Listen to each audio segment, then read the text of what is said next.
వైశంపాయనుడు జనమేజయుడికి ఇలా చెప్తున్నాడు, మహారాజా, అశ్వమేధ యాగదీక్ష కాలం సమీపించింది. వ్యాసుడు మొదలైన ఋత్వికులు ధర్మరాజుకు యాగదీక్షను ఇచ్చారు. ధర్మరాజు యాగంలో ఆచరించే పశుబంధ కార్యాన్ని చేసి నియమాలు పాటించాడు. ఋత్విక్కులతో కలిసి శోభించాడు. తర్వాత వ్యాసమహర్షి శాస్త్రీయ విధిని పాటిస్తూ స్వయంగా అశ్వాన్ని విడిచాడు. తర్వాత యజ్ఞదీక్షకుడైనటువంటి ధర్మరాజు బంగారు మాలను, బంగారు కంఠహారాలను ధరించి అగ్నిలాగా వెలిగిపోయాడు. కృష్ణాజనం చేతిలో దండం పట్టుబట్ట ధరించి ప్రజాపతిలాగా తేజస్సుతో ప్రకాశించాడు. అలాగే ఋత్వికులందరూ చక్కని వేషాన్ని ధరించారు. అర్జునుడు ప్రజ్వలిస్తున్న అగ్నిలాగా శోభించాడు. ధర్మరాజు ఆజ్ఞ ప్రకారం యాగాశ్వం వెంట వెళ్ళాడు. అతడు చేతి వ్రేళ్లకు ఉడుము చర్మము కవచం ధరించాడు. గాంధీవాన్ని ఊపుతూ సంతోషంతో ఆ అశ్వం వెనక వెళ్ళాడు. ఆ అర్జునుడిని చూడాలని పిల్లల నుంచి పెద్దల వరకు హస్తినాపుర ప్రజలంతా వచ్చి వీధుల్లో బారుతీరి నిలబడ్డారు. పండితుడు, యజ్ఞక్రియలు బాగా తెలిసినవాడైనటువంటి యాజ్ఞవల్కుడి శిష్యుడు విఘ్నశాంతి కోసం అర్జునుడితో కలిసి వెళ్ళాడు. అలాగే ధర్మరాజు ఆజ్ఞ ప్రకారం ఎంతోమంది వేద పండితులు, రాజులు, క్షత్రియులు అర్జునుని వెంట వెళ్ళారు. ఓ రాజా, పాండవులు జయించిన సమస్త దేశాలలో ఆ యజ్ఞాశ్వం సంచరించింది. ఆ దేశాలలో అర్జునుడు చేసిన మహత్తర విచిత్ర యుద్ధ వృత్తాంతాలను నీకు చెబుతాను విను. ఆ గుర్రం భూమికి ప్రదక్షిణంగా సంచరించింది. అది అనేక రాజుల రాజ్యాలను మర్దిస్తూ మొట్టమొదట ఉత్తర దిక్కుకు వెళ్ళింది. దాని వెంట అర్జునుడు మెల్లమెల్లగా వెళ్ళాడు. మహారాజా, భారత యుద్ధంలో మరణించిన క్షత్రియుల బంధువులు అర్జునుడితో యుద్ధం చేశారు. ఆ వేల కొద్ది రాజుల సంఖ్య ఇంత అని చెప్పలేం. ఓ రాజా, మహాభారత యుద్ధంలో ఓడిపోయిన కిరాతులు, యవనలు, ములేచ్చులు అందరూ కూడా అర్జునుడిని ఎదిరించారు. అలాగే యుద్ధం అంటే వీరావేశంతో ఊగిపోయే ఆర్యరాజులు ఎందరో ఉల్లాసంగా ఉన్న సైనికులు వాహనాలతో అర్జునుడిని ఎదుర్కొన్నారు. ఈ విధంగా నానా దేశాల నుండి వచ్చిన రాజులతో అర్జునుడికి అనేక యుద్ధాలు జరిగాయి. అర్జునుడు చేసిన ఆ మహాయుద్ధాలు ఇరుపక్షాల యోధులను ఎంతగానో పీడించాయి, బాధించాయి. వాటిని నీకు చెబుతున్నాను విను అన్నాడు వైశంపాయనుడు. శ్రీకృష్ణాయ పరమాత్మనే నమః. 74వ అధ్యాయం. వైశంపాయనుడు జనమేజయుడికి ఇలా చెప్తున్నాడు, జనమేజయ, కురుక్షేత్ర యుద్ధంలో త్రిగర్త వీరులు మరణించారు. అయితే వారి పుత్రులు, పౌత్రులు అర్జునుడితో వైరం పెట్టుకున్నారు. అర్జునుడిని వధించాలని పగతో రగిలిపోయారు. యాగాశ్వం త్రిగర్త దేశంలోకి సాగింది. దాంతో వారు అశ్వమేధ యాగ విషయం తెలుసుకున్నారు. అర్జునుడు వస్తున్నాడని తమ తండ్రులందరినీ చంపినందుకు ప్రతీకారం తీర్చుకుందామని వారు ఆవేశంతో ఊగిపోయారు. ఇంతలో యాగాశ్వం తమ దేశం సరిహద్దుల్లోకి వచ్చిందని గ్రహించారు. వేగంగా సరిహద్దుల వద్దకు వెళ్ళారు. ఆ వీరులు, రథికులు అమ్ముల పొదలు కట్టుకున్నారు, కవచాలు ధరించారు. ఉత్తమాశ్వాలను ఎక్కి యాగాశ్వాన్ని పట్టుకోవాలని ప్రయత్నించారు. అర్జునుడు వారు చేయాలనుకున్న పనిని గ్రహించాడు. ఆ వీరులకు శాంతిపూర్వకంగా నచ్చజెప్పాడు. యుద్ధం జరగకుండా ఉండటానికి ఎంతో ప్రయత్నించాడు. కానీ ఆ త్రిగర్తులు తమోగుణ, రజోగుణాలతో కప్పబడిపోయారు. అర్జునుడి యొక్క మాటలను వినిపించుకోలేదు. వాళ్ళు వేగంగా బాణాలు ప్రయోగించారు. అర్జునుడు వాటిని నాశనం చేశాడు. అప్పుడు అర్జునుడు నవ్వుతూ వారితో ఇలా అన్నాడు, ధర్మం తెలియని ఓ పాపాత్ములారా, వెనక్కి వెళ్ళండి. మీ ప్రాణాలను మీరు కాపాడుకోవటమే మీకు మంచిదన్నాడు. ఇలా అర్జునుడు ఎందుకు మాట్లాడాడంటే, యాగాశ్వంతో బయలుదేరే సమయంలో ధర్మరాజు అర్జునుడితో ఇలా అన్నాడు, అర్జున, బంధువులు మరణించి ఉన్న వారిని చంపకూడదు అని చెప్పాడు. అందుకే ఆ మాటను పాటించి అర్జునుడు అలా ప్రవర్తించాడు. యుద్ధంలో ధర్మరాజు మాటలను బాగా గుర్తు చేసుకుంటూ త్రిగర్తులకు వెళ్ళిపోమ్మని మళ్ళీ చెప్పాడు. కానీ వారు వెనక్కి వెళ్ళలేదు. అప్పుడు అర్జునుడు బాణాలు ప్రయోగించి త్రిగర్తరాజైన సూర్యవర్మను ఓడించి పెద్దగా నవ్వాడు. అప్పుడు ఎంతోమంది త్రిగర్తులు తమ రథాలతో వేగంగా అర్జునుడి మీదకి వచ్చి దాడి చేశారు. సూర్యవర్మ మళ్ళీ విజృంభించాడు. తన అస్త్ర నైపుణ్యాన్ని ప్రదర్శిస్తూ అనేక బాణాలను అర్జునుడి మీదకు ప్రయోగించాడు. అలాగే ఆ రాజు, స్నేహితులు, ఇతరులు అర్జునుడిని వధించాలని బాణవర్షం కురిపించారు. అర్జునుడు తన బాణాలతో వారి బాణాలను ముక్కలు చేశాడు. త్రిగర్తరాజైన సూర్యవర్మ తమ్ముడు కేతువర్మ, అతడు అన్నకు బదులుగా అర్జునుడితో యుద్ధానికి దిగాడు. అర్జునుడు కేతువర్మను వధించాడు. అప్పుడు మహారథుడైన ధృతవర్మ రథం మీద వేగంగా అక్కడికి వచ్చి అర్జునుడిని ఎదిరించాడు. వారి మధ్య ఘోర యుద్ధం జరిగింది. అర్జునుడు వారందరినీ ఓడించాడు. అది తప్పదు కదా. అప్పుడు అర్జునుడిని కొంతమంది సమీపించి ఇలా అన్నారు, ఓ అర్జున, మేమందరము నీ వశం అయిపోయాం.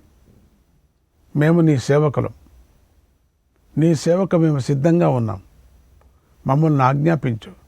నీకు ఇష్టమైంది మేము చేస్తామన్నారు.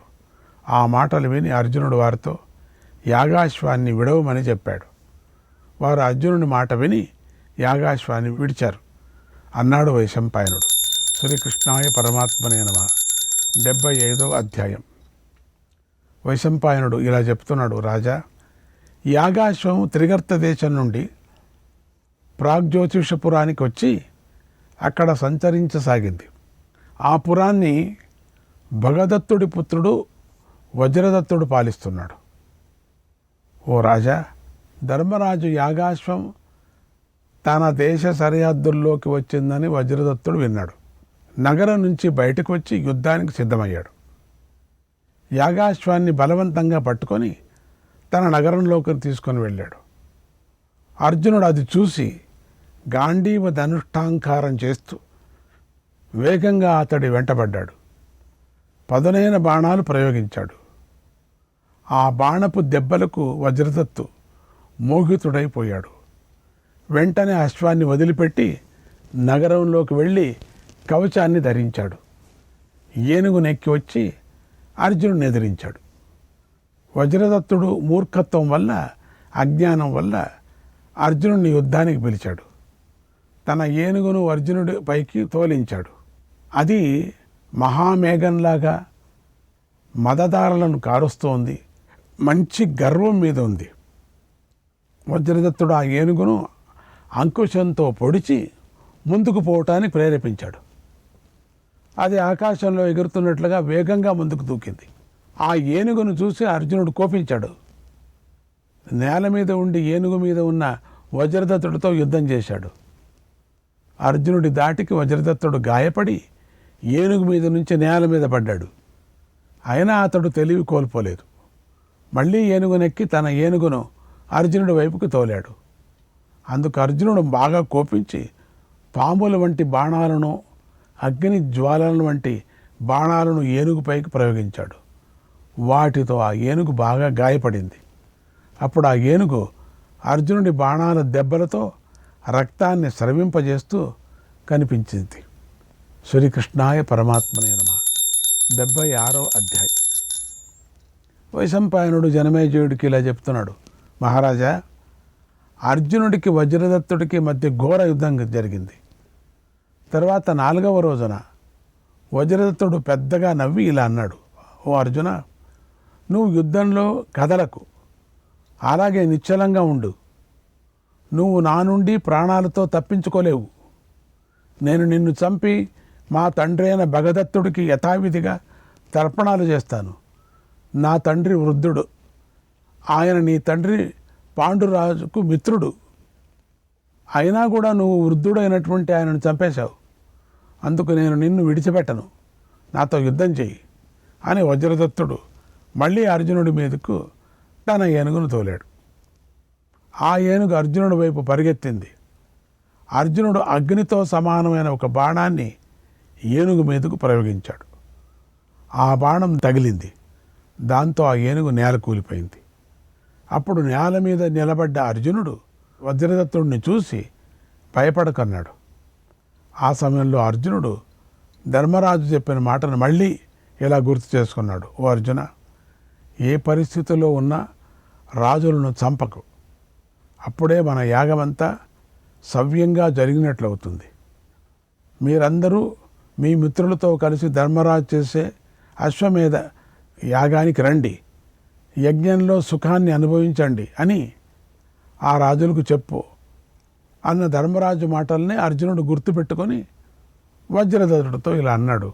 రాజా, నేను నిన్ను చంపను, నీకు భయం లేదు కనుక క్షేమంగా నీ ఇంటికి వెళ్ళు. ఓ మహారాజా, రాబోయే చైత్ర పూర్ణిమ నాటికి నువ్వు హస్తినాపురానికి రా. ధర్మరాజు చేయబోతున్న యాగాన్ని సంతోషంగా చూడన్నాడు. అప్పుడు ఓడిపోయిన వజ్రదత్తుడు అలాగే వస్తాను అని తన అంగీకారాన్ని అర్జునుడికి చెప్పాడు. అన్నాడు వైశంపాయన మహర్షి. శ్రీకృష్ణాయ పరమాత్మనే నమః. 77వ అధ్యాయం. వైశంపాయనుడు జనమేజయుడికి ఇలా చెప్తున్నాడు. రాజా, అర్జునుడు ఇలా భగదత్త పుత్రుడైన వజ్రదత్తుడిని జయించి తర్వాత యాగాశ్వం వెంట వెళ్ళాడు. అది సింధు దేశానికి ప్రవేశించింది. అర్జునుడు సింధు దేశానికి వచ్చాడని విని సింధు దేశపు రాజులు సహించలేకపోయారు. అర్జునుడిని ఎదిరించారు. సింధు రాజులు విషంతో సమానమైన వారు, భయంకరులు. వారు తమ రాజ్యంలోకి వచ్చిన యాగాశ్వాన్ని పట్టేసుకున్నారు. అర్జునుడు ఏమాత్రం భయపడుకోకుండా అక్కడికి వచ్చాడు. వారు కూడా అర్జునుడిని సమీపించారు. ఆ రాజులందరూ పూర్వం మహాభారత యుద్ధంలో ఓడిపోయిన వారు. ఆ మహావీరులు ఇప్పుడు అర్జునుడిని ఎలాగైనా జయించాలని చుట్టుముట్టారు. వీళ్ళంతా పరిగెత్తి వచ్చిన వాళ్ళు. వారు అర్జునుడికి తమ గోత్రనామాలను, తాము చేసిన వీరకృత్యాలను చెబుతూ బాణవర్షం కురిపించారు. సింధు రాజులు వేగంగా బాణాలు ప్రయోగించి అర్జునుడిని బాధించారు. వేల కొలది రథాలను 10,000 అశ్వాలతోనూ అర్జునుడిని ఒక మూల బంధించినట్లుగా చేసేశారు. వారందరూ అర్జునుడే ఆనాడు యుద్ధంలో సైంధవుణ్ణి వధించాడని గుర్తు చేసుకొని బాణవర్షం కురిపించారు.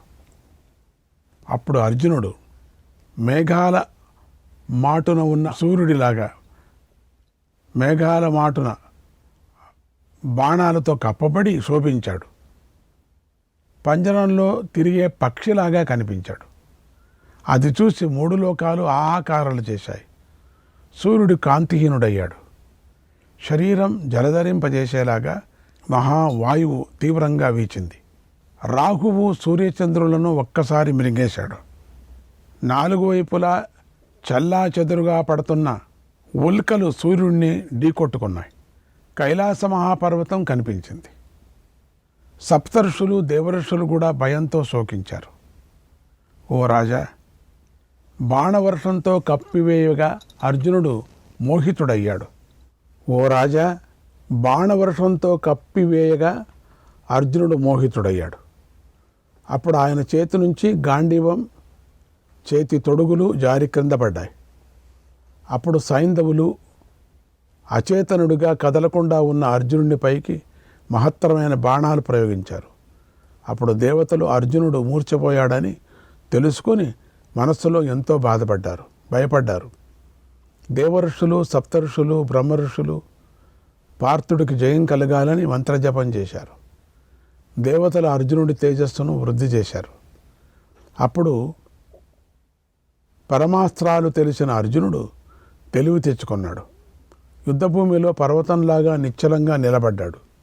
తన గాంధీవం యొక్క నారిని లాగాడు. అర్జునుడు ధనస్సుతో శత్రువుల మీద బాణవర్షాన్ని కురిపించాడు. వజ్రాయుధం ధరించిన ఇంద్రుడిలాగా అర్జునుడు అన్ని దిక్కుల వైపుకు బాణాలను ప్రయోగించాడు. మేఘాలలాగా ఉన్న సైంధవ సైన్యాన్ని చీల్చివేసి శరత్కాలంలోని సూర్యుడిలాగా ప్రకాశించాడు. అర్జునుడు అలా వధిస్తున్నా, గాయపరుస్తున్నా కూడా సైంధవ వీరుడు వెనక్కు తగ్గలేదు. బలంతోనూ ఉత్సాహంతోనూ పోరాడుతూనే ఉన్నారు. కొద్దిసేపట్లోనే అర్జునుడు సైంధవులతో అధిక భాగాన్ని మూర్ఛితులను చేశాడు. వారి వాహనాలను సేనలు అలసిపోయాయి, చాలా వరకు దెబ్బతిన్నాయి.